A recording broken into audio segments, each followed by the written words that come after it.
From buying an $80,000 car that loses 50% of its value in 5 years, to realizing you could have had $385,000 if you'd just invested instead.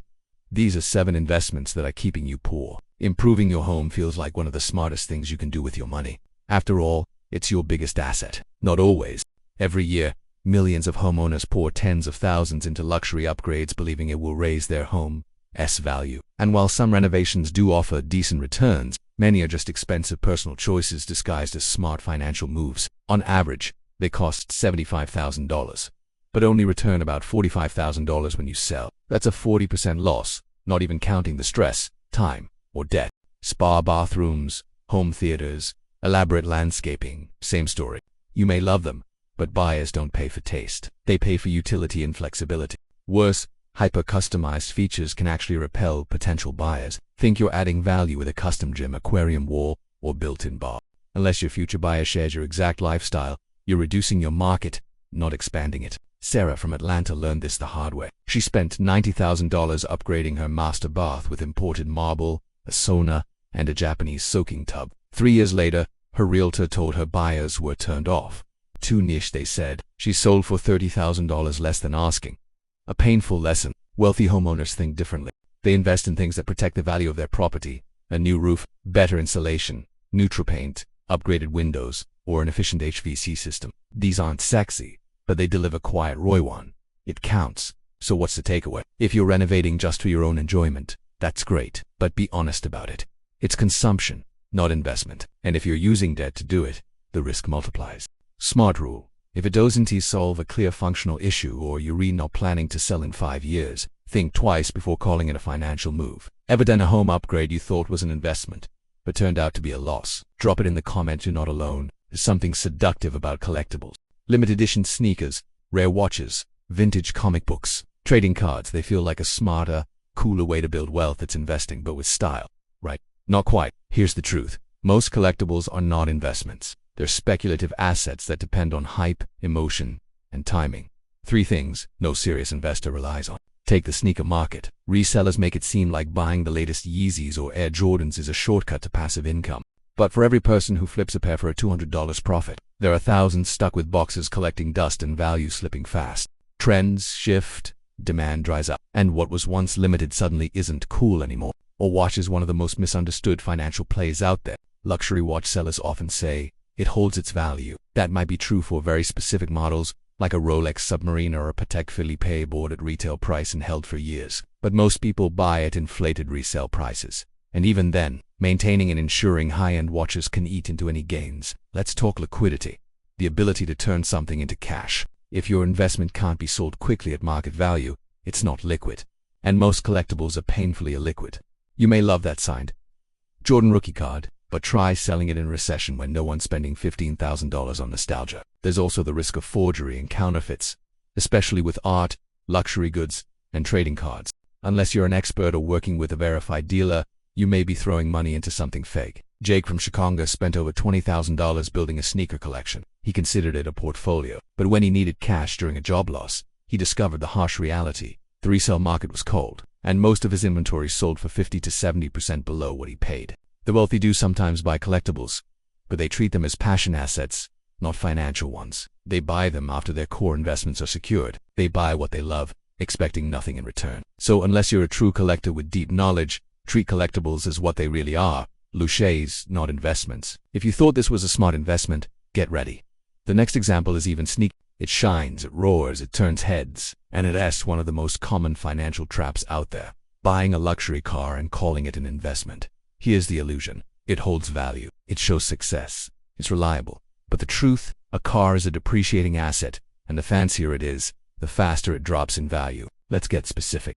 The moment you drive a brand new luxury car off the lot, it loses 10 to 15% of its value instantly. Within 5 years, most cars, even premium brands, lose 50 to 70% of their original worth. That $80,000 Mercedes likely worth $35,000 by year 5, and yet you're still paying high insurance, maintenance, fuel, and maybe even financing with interest. But I got a great lease deal. That's another trap. Leasing often means lower monthly payments. Sure, but you're repaying to rent a depreciating item with nothing to show for it at the end. Meanwhile, someone else is building real wealth by not trying to look wealthy. Let's talk about Buffett again. Warren Buffett, a billionaire, drove a used Cadillac for years, not because he couldn't afford better, but because he understands one simple truth.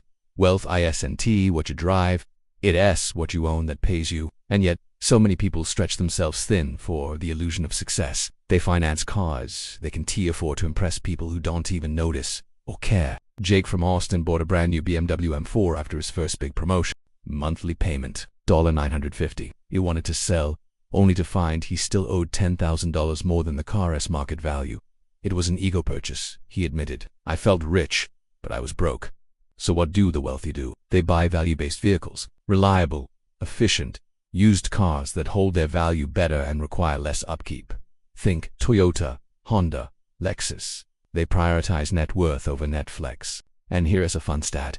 If you invested that same $80,000 into an S&P 500 index fund 20 years ago, subscribe if you've ever told yourself a car was an investment. No judgment. We've all been there. It starts with a message from an old friend. I just started a business that's changing my life. You'd be perfect for it. What follows sounds like a dream. Flexible hours, passive income, the chance to be your own boss. Welcome to the world of multi-level marketing, also known as MLMs. And spoiler alert, for most people, it's not a business. It's a financial black hole wearing a motivational hoodie. Let's break it down. The model looks simple. You join, you sell products, and you recruit others to do the same. But here's the hidden truth. The money isn't in selling products, it's in recruiting people. And when money is made by building a pyramid of people beneath you, not actual value, we've got a problem. According to the FTC, over 99% of MLM participants lose money. Think about that. The odds are worse than gambling. At least in Vegas, you get free drinks. People spend hundreds or even thousands on starter kits, training events, monthly inventory, and promotional materials, all in pursuit of freedom that never arrives. Emma from Portland joined a skincare MLM after seeing her college roommate post about earning residual income. She spent $1,200 on products and marketing, made $300 in commissions, and lost to friendships along the way. It wasn't a business, she said. It was a social trap. Even the ones who do make money often earn less than minimum wage once you count hours worked. That's not passive income, that's active frustration. And the pitch always includes this line: you're investing in yourself. No, you're investing in their dream while paying for the privilege to work for free. Wealthy people don't fall for these schemes because they know real passive income doesn't come from convincing your cousin to sell candles. It comes from assets that generate cash flow. Rental properties, dividend-paying stocks, digital products, intellectual property, things that earn while you sleep without needing a downline. So next time someone slides into your DIMS with a once-in-a-lifetime opportunity, just remember, if you have to pay to join the team, you're not the business owner, you're the customer. Let's be real.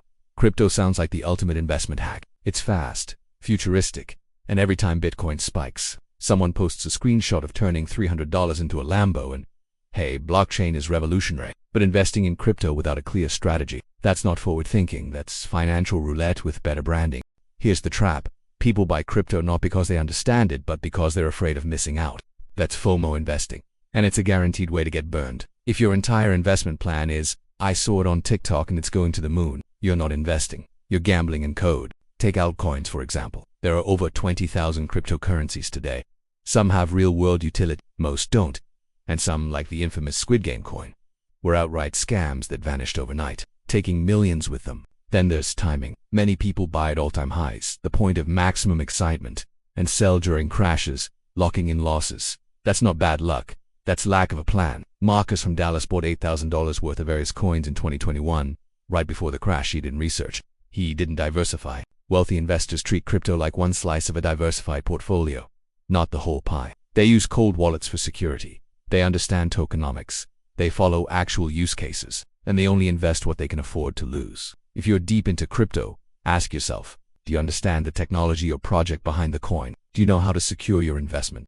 Do you have an exit plan? If the answer is no to any of those, you're not investing, you're speculating. And speculation can make money, but relying on it to build long-term wealth is like planning your retirement around lottery tickets. Subscribe if you've ever checked your crypto portfolio 10 times a day and cried at least once. You're among friends here. Real estate, just saying the words makes you feel like a grown-up investor. Buy property, they're not making any more of it. Rent money is dead money. It's the safest investment on earth. And yes, real estate can be one of the best wealth-building tools out there. But here's the catch most people miss. Bad real estate is worse than no real estate at all. Too many people rush into property ownership because they believe any home is a good investment. But the truth is, location, condition, and demand matter more than square footage or granite countertops. Let's say you find a cheap house in a struggling town. The price is right, the rent seems decent, and you're excited. But then reality kicks in.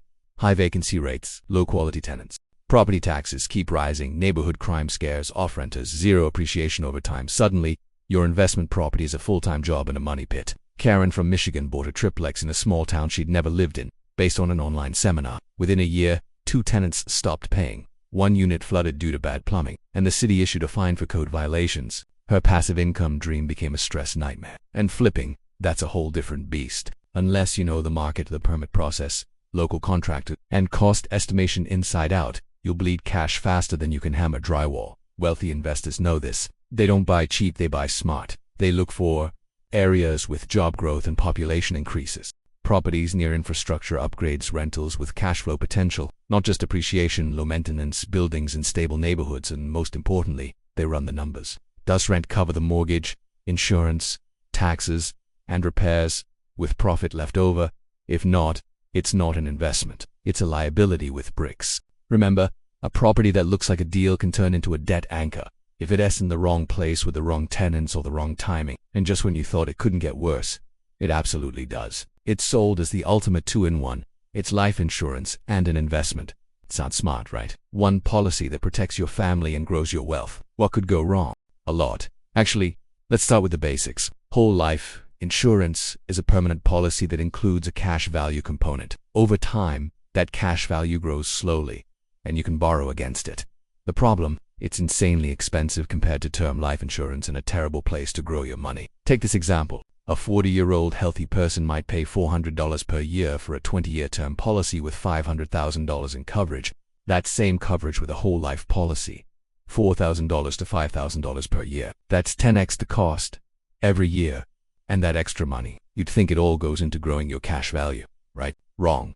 In the early years, most of your premiums go to commissions and fees. It might take 10 years or more before your cash value even equals the amount you paid in. That's not growth. That's financial quicksand. James from Ohio bought a whole life policy at 35, paying $4,500 a year. And here's the kicker. Most people don't even need life insurance for life. You need it during the years you have dependents, a mortgage, or business obligations. After that, term policies expire, and the need is usually gone. Wealthy people don't overpay for insurance. They buy term, at low costs, invest a difference in index funds, real estate, or retirement accounts, and use actual investment vehicles for growth, not insurance policies. Whole life insurance is a product that sounds smart, is marketed like an elite strategy, but functions as a wealth transfer from you to the insurance company. Unless you're ultra wealthy with estate planning needs, it's almost never the right move.